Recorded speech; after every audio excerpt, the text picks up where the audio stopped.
yang nggak boleh dimasukkan tuh pecahan masalah. Kalau sekam jangan Pak, sekam dulu. Ntar dulu, ini sekanya baru nggak boleh. Yang penting itu yang bagus itu arang, iya. arang itu ya. Nah, sekam bakar sama tanah di atasnya. Jadi tanah satu, sekam bakar satu timba kita aduk 1:1. Terus tanah yang bagus, tanah lembang, tanah akar bambu. Ya. Kalau tanahnya tanah merah, perbandingannya 2:1. Dua sekam bakar, 1 tanah merah. Karena tanah merah lengket. Kalau banyakkan tanah merah, pertumbuhannya lambat karena tanah merah memegang air. Butiran-butiran dipegang dia akan basah terus. Kelihatannya kering di atas tapi dalamnya basah seperti itu. Nah, begitu kita tanam anggur, sebaiknya separuh dulu mediannya. Paman ini anggurnya kita tanam berarti separuh dulu. Dia nanamnya sama ketinggian segini juga. Dia nggak boleh sampai tenggelam. Tak dulu, maksudnya pertama kali nanam nggak boleh langsung terlalu dalam, karena kalau terlalu dalam dia busuk akarnya nanti. Segini aja, ini cukup. Berarti ini kalau diresilet dimasukkan sedalam ini. Kalau tanah di sini boleh nyampe sini nggak masalah. Anggap aja ini batasan tadi ya, pecahan genteng. Terus tanahnya setinggi ini nggak masalah. Kan pot yang 50 tingginya segini Pak. Oke. Begitu kita tanam, kita pasang ajir. Boleh bambu, boleh besi, boleh kuningan, tembaga apa aja boleh. Boleh kawat apa aja, yang penting dia untuk menarik dia ke atas, karena dia ini butuh ke atas dulu. Terus kalau udah 1 minggu terus dia sehat seperti ini, boleh dipupuk NPK. Untuk pertumbuhan namanya pupuknya NPK. Boleh PNPK, Ponska, PN Kristal boleh. Tapi kalau saya menggunakan NPK Mutiara, unsur seimbang yang ukurannya 16-16 tuh, yang nitrogennya 16, fosfatnya 16, kaliumnya 16. Terus begitu kita kasih NPK itu 5 butir untuk 1 liter air pertama. Artinya kita memperkenalkan pohon ini dengan pupuk kimia gitu. Nah, kalau dia dalam 1 minggu tetap sehat, minggu depannya boleh 10 butir. 10 butir, terus minggu depan nanti 10 butir, keluar minggu 10 butir. Jangan lebih, karena kalau lebih biasanya dia gosong pinggir. Nah, begitu kita kasih NPK, kalau dia pertumbuhannya normal, ya hari rebusnya boleh ditambah cucian beras, karena cucian beras kandungannya kalsium, magnesium, fosfat banyak. Dia fungsinya memperkuat batang, akar, dan daun. Kalau unsur nitrogen dia mempertinggi batang, ngotot lah istilahnya, menarik ke atas. Nah, begitu kita tanam terus selama sebulan atau 2 bulan, kalau batang yang impor ini lokal, ini impor, sudah menjadi coklat, ini diiris, dibuang, plastiknya ini dibuang supaya pertumbuhannya cepat. Terus daun-daun tua dibuang, kalau kita pengen cepat tinggi semua daun dibuang, daun-daun tuanya dikurangi karena daun tua nggak produktif.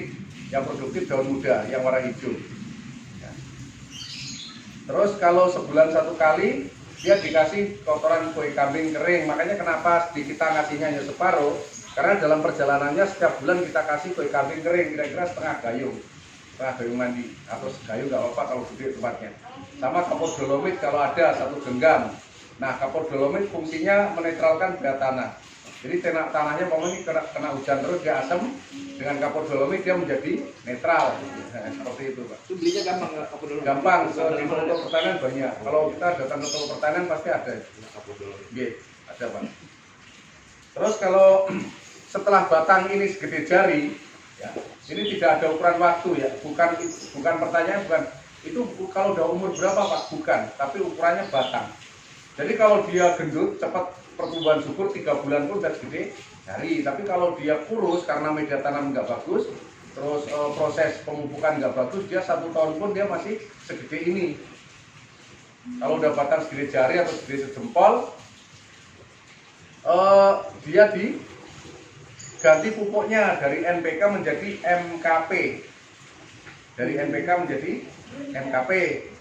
Begitu ganti MKP, kira-kira dosisnya itu setengah sendok MKP, setengah sendok KNO3 dengan 5 liter air kita siramkan di media tanam di pinggir aja, jangan di tengah karena akarnya udah banyak. Di pinggir aja tuh. Karena kalau di sini takutnya dia overdosis. Nah, begitu kita siram per minggu kira-kira 1 liter. Biasanya 4 kali nyiram, artinya udah 4 kali per minggu ya. Seminggu sekali, 1 bulan itu batangnya dia bergerak. Dia menjadi besar, bengkak. Nah, itulah tanda-tanda dia siap untuk dibuahkan. Dia sebelum batangnya bengkak, kalau dibuahkan gagal biasanya. Artinya nutrisi di batangnya penuh. Nah, hal-hal yang perlu dilakukan kalau dia batangnya bengkak. Pertama, daun-daun tua dibuangin. kemudian tunas air dibuangin. Nah, tunas air adalah tunas yang keluar bulan di setiap petak daun. Di setiap petak daun dia ada 2 tunas atau 3 tunas. Nah, ini tunas air yang keluar bulan, yang belum keluar ini namanya tunas generatif atau tunas bat atau tunas bu, terserah menyebutnya apa aja boleh.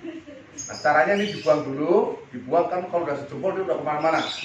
Pilih dahan-dahan yang segede lidi, segede ini Pak, segede apa namanya, pensil ya, ya kalau gede kegedean pensil. Nah, segede inilah ya. Dipilih nanti agak baca ini ke sini ya kan, badan banyak, ini dipotesin tunas airnya, terus dipilih mata tunas yang besar, kan mata tunasnya ada itu bisa bandingin. Ada yang kecil, ada yang gede gitu. Nah, dipilih mata tunas yang besar, kemudian dipotong. Anggap aja ini Pak ya. Nah, ini yang besar atau ini yang besar nih. Setelah ini dibuang, dipotong sini. Begitu kita potong, kita hentikan pemupukan, pupuk berhenti. Kenapa? Karena begitu dia keluar tunas baru, dia mbak bunga, dia akan rontok bunganya bila dipupuk terus dia nggak tahan karena ini pohon masih muda. Artinya dia baru belajar buah. Kalau dia nggak batang udah tua di atas 2 tahun, dipupuk kapanpun nggak masalah, dipotong di mana pun nggak masalah. Begitu dia keluar bunga sampai buah sebesar jagung, baru dipupuk ulang. Tapi kalau penyiraman tetap tiap pagi. Ya, kalau pohon waktu kita pembuahan kita siram tiap pagi. Tapi kalau masih kecil kayak gini, kita tunggu dia agak kering baru kita siram. Kita cek tanah, oh agak kering kita siram. Kalau masih basah atau masih lembab nggak usah. Karena dia lembab berkepanjangan menyebabkan akarnya puret. Ya, dia nggak kuat atau busuk. Busuk. Nah, ciri-ciri kalau dia busuk ini ujungnya layu. Caranya kalau dia ujungnya layu dipotes, tidak disiram. Nanti dia akan tunas barunya tumbuh, dia kembali sehat. Nah, oke, begitu dia buah besar jagung, hal yang perlu dilakukan pertama pemupukan ulang. Keduanya kita buangin buah anggur yang mengarah ke dalam. Nanti anggur itu ada yang menepuk ke dalam. Dia nggak semuanya keluar arahnya, nggak semuanya mengarah ke bawah. Dia akan menepuk ke dalam. Nah, yang menepuk di dalam itulah yang dibuang. Karena begitu anggur itu besar, mau matang, dia akan menggencet buah yang di dalam kemudian pecah. Nah, kalau pecah mengundang lalat buah, dia datang. Sebenarnya anggur ini lalat buah nggak mau karena lapisan anggur mengandung lapisan lilin. Dia ada lapisan lilinnya tipis-tipis, jadi dia menghalus segala penyakit, dia menghalus segala insektisida. Seperti itu. Begitu anggurnya Veraceon itu perubahan warna. Anggap aja yang kita tanam adalah anggur merah. Dia udah mulai ada semburat merah, kita hentikan pemupukan, kita kurangi penyiraman. Karena kalau overdosis penyiraman juga nggak bagus. Dikala dia matang ada beberapa pecah, dia nggak tahan, artinya kebanyakan air gitu. Nah, begitu kita kurangi, nanti begitu dia matang, anggur hebatnya dia bertahan 1 bulan di dahan, dia nggak rontok, matang ya, sampai dahannya kering. Tapi biasanya kalau pemula baru-baru nanam kayak saya nih, itu nggak akan sampai matang Pak. Karena tiap ada orang pengunjung dia nggak di situ, kan ini kebunnya di rumah atas tuh, dia buahnya banyak, pengunjung banyak, udah ditulisi mohon ini untuk selfie, habis juga. Dia habis foto selfie itu ambil, udah dikasih tahu yang boleh diambil yang di luar pagar, di dalam pagar diambil. Nah, itu biasa. Sekarang masih nggak buat, ya karena kita pindah sini sipu udah di sana bodo amat, dipakai laundry. Di sini enak apa luas, bisa semuanya. Kalau di sana kan separuhnya ini. Kalau pas tamu buahnya dari Dharma Wanita, dari ibu-ibu PKK, dari mana-mana itu nggak muat, kepenuhan. Seperti itu. Nah, begitu kita panen, jangan langsung dibuahkan kembali. Artinya kan kalau udah buahnya gede kan dia udah lebih besar lagi, pokoknya udah sejempol kaki. Yang dilakukan pemupukan awal, kita kasih NPK lagi supaya dia subur. Kira-kira sebulan, nggak usah nunggu waktu 2 bulan, sebulan dia subur. Habis itu kita kasih MKP dan Keno 3 lagi. Terus sebulan, berarti habis panen, Bapak ini panen Januari, Februari, Maret bisa dipotong pembuahan kembali.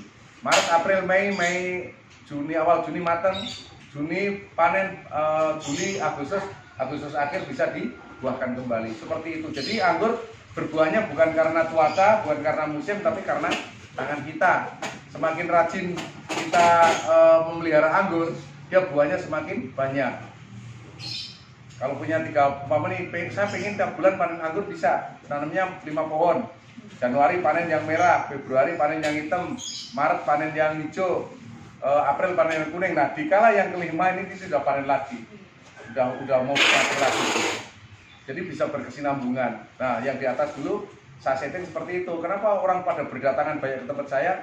Dia begitu ke kebun dia nggak hanya melihat anggur yang nggak ada buahnya, dia kecuali melihat bunganya, melihat dia pentil, melihat dia sedang, melihat dia masak, dan dia cobain, oh ini rasanya mangga, ini rasanya Coca-Cola, ini rasanya manis anggur, ini rasanya begini begitu. Berbagai macam rasa. Anggur punya 4 perbedaan. Setiap pohon anggur beda varian, dia beda rasa, beda bentuk, beda warna, beda ukuran. Jadi nggak semuanya anggur kecil dan tidak semuanya anggur besar dan tidak semua anggur bulat seperti itu. Kalau perawatan sama, yang beda hanya jarak dia masa buah. Kalau jenis-jenis dari Jepang buahnya di atas 1 tahun. Kalau jenis dari Ukraina dia mampu berbuah umur 5 bulan. Bahkan kalau gemuk dia 3 bulan pun dia mampu untuk berbuah. Bahkan kalau udah untuk rostoknya yang udah nutrisi, begitu kita tancap langsung buah, langsung keluar bunga. Nah ini momen kita baru nyambung antara lokal sama ini, dia bisa keluar buah walaupun nggak sempurna.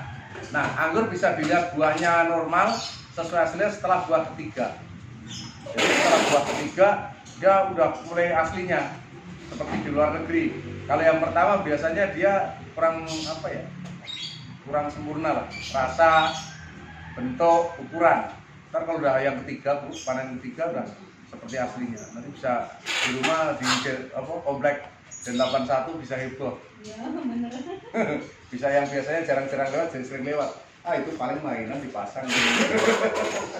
Banyak tentara tuh orang Mabes TNI hampir semua kesini, Mabes SAL, Mabes AU itu banyak. Oh yang banyak angkatan darat. Asopnya enggak Pak David Barisan di sini, Pak Tony Simbolon. Kolonel Kesek kaget pakaian kolonel, Pak dari mana? Karena kamu nih, Pangdam ngeliatin YouTube terus gitu. Sekalian dia ke Mabes TNI, aku ada laporan apa gitu, dia mampir ke rumah. Suruh beli bibit lebih banyak. Ntar di naik pesawat pakai karantina, saya asal pakai karantina nggak boleh turun pesawat gitu. Anda menangan siap undang. Anggur ini banyak pencintanya Pak, mulai dari orang susah sampai orang senang, mulai dari orang biasa sampai anggota DPR, mulai dari pengamen sampai artis sinetron ya kan, itu ada semuanya. Bahkan ini grupnya udah banyak banget, ada grup anggur Jakarta, grup anggur Depok, grup anggur di mana-mana ada grupnya. Terus kalau kita bosan ya, pelajaran terakhir kalau kita bosan, belum terakhir nih masih ada lagi. Batangnya udah besar, mama nih anggur saya hitam, saya mau ganti berapa macam itu